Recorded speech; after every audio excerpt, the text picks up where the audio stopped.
Matalapatu atamua lau Samoa Entertainment TV mai apia nei fo yaso. O le lei ai o se ngā lulu e whaatasi ai o le pulenga o le komiti a le New York, ma le au whaasalalau i Samoa, i le whaata ape ina o whaamtalanga mō le no fosila fia o le tunu. Ua manatu ai le presidente o le Associate Stella, ma le au whaasalalau i Samoa le Tioas, le Journalist Association of Samoa le Sunga a Langi Kirisoma. O se lape le asa tatau ona le tupu i le nei taimi, o lo o mana o mia uma i e tangata o le tātou tunu ai maise i Samoa nei whaamtalanga. Na o whionga le presidente Langi Kirisoma. O le wale i se whailo i ngā tustala i a pura o whaasalau fo i le aso, le sa tātou whaatalitali ai mai tae ona le lai afol sifulu, e o mai nei uto i tolo mai le whaa, le wale ai fo i se mea. Ai, o lea na tupu fo i le tūlanga lea o le whaatawanga vale mai i tustala o Samoa ma le tunu atua. Ai ave le tala i New Zealand. Paktaina i lua, ia. Ele o mautinoa po lale mafo anga ua to e tolo ai ia le paua cancel ai le whilo ingale New York ma tustala le so pau le tala na mai. Ka malulu mai ua cancel wale o ai o le aso tae o la tuina mai ai se statement po te whamatalanga lana fionga i panemia. O le tūlanga le na tupuan mafi le tusi le funa ave iai le whaurulunga mtanga lunga soifua maloloina, kopi le fionga i panemia, minsta o soifua maloloina ma te te fono New York.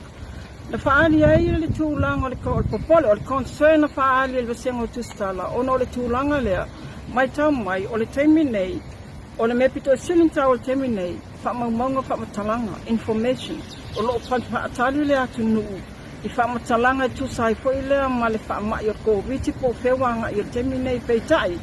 E tali ngā ia le vasengo tustala Samoa ma le tunu, ia aia ngai ia le whaurulunga o seifua maloloina i le media i New Zealand. Ma whaamaunia ai nisi o cases 4 ia o lea tali ngā le atunu. O le tiano lava i o le communication, e te tauna ngai mai le local media. Tātou la lea watu le tala i tua i tātou le atunu o lo whaatali mai, e peitai. O peiwa patawanga vale le silasila le New York, i le tautua fo ia lima tustala o Samoa, e peiwa ngai o i whapomai ia te au lava ia. It's very unfair and very unprofessional. E te tauna mai le whaamuamua i tātou tustala o lo tonu le atunu. Ia wāia ni malu le atunu o whaatatan mai. Ia stali atu le ale. Ai, o se whainga mai whainga wha tau ngā le tunu uina ua talaifal o loa ma ofisa o tupe wha amoli mai whafo. Mai le iwa i le taia o le sotofi se ia o le awauli i lona tā o le lua. Moli mawina mai whale tupe ma whale o loa. Sa sirio na umi e tuai leina o le sotofi na ilo le asolua. Sa le toi tuawa no la fo i leo i le aufewa i ta vale. I na ua maua kopi wha asoli tu la fono e isi ave ta vale o pasi e fewa iai. O le sala, o le usta ia o nā tu la fono e o atu i le lua afeta la petai. O le tāpuni ai o ngā luenga ma le tunuu, ua mawai le awa noa le lei, o mātua e māfutai i whanau ma ainga i le vai aso atoa. Talaftina i oa mai tūlanga le lockdown i le ainga. Ia lo mangia me uma pauan me ole pai au whaatau ngama ngofo le whale. O wai marputu ia le. O a koe whenga i skako ngu umar whaama. Au. Ia, me ma seki ia. Ia, foi ura pagmagangia so seki foi. Ia, wa foi skako se de ai lockdown. Ia, ngofo le whale ia. Ia, lo pare o. Ia, mahaloa, ia. O le toe wha umi atua i o le tapu o whaia nei, e o lava i le ono i le fiafio le sfraile luas fulvalu. E whaitau se lau tangata na toi foi i a inga i le asotofi na ua toi uma foi vaila au e whai eitu i o COVID-19. O fōlinga wa aia na o le tūmutumu atu le tunuu, e le ngata o e fia whai tui lona lua, ai o isi whato ao o atu e whai se tui, mai ua leilo loa foi pepa tui o isi. O le vaenga leilo loa pepa tui na whaatonu e tutongi le tolu sfulu tā la. Ai tā ane le tasi le auli, wa amata na toe tā apele tumutumu na iai, i le tuinga sa whai e le whale o teine tau sifaifua. Ina wa abane iai le longo, wa umatui, ma mōli ma wina e le tina talavou lea ya Audrey Kele Soma wa pia. Nel mele famaya. Umal bailaan. Famaya. Katola mele sa ngay kakari ko. Ay akan kaya kukule hallway. Lew uma. Lala kala fa may kaapi. Ya? May nga lang kakasi. Wala bailaan na mama kakari ko. O ka umaling hol baila ola siyoki. Ngal famaya wa uma baila.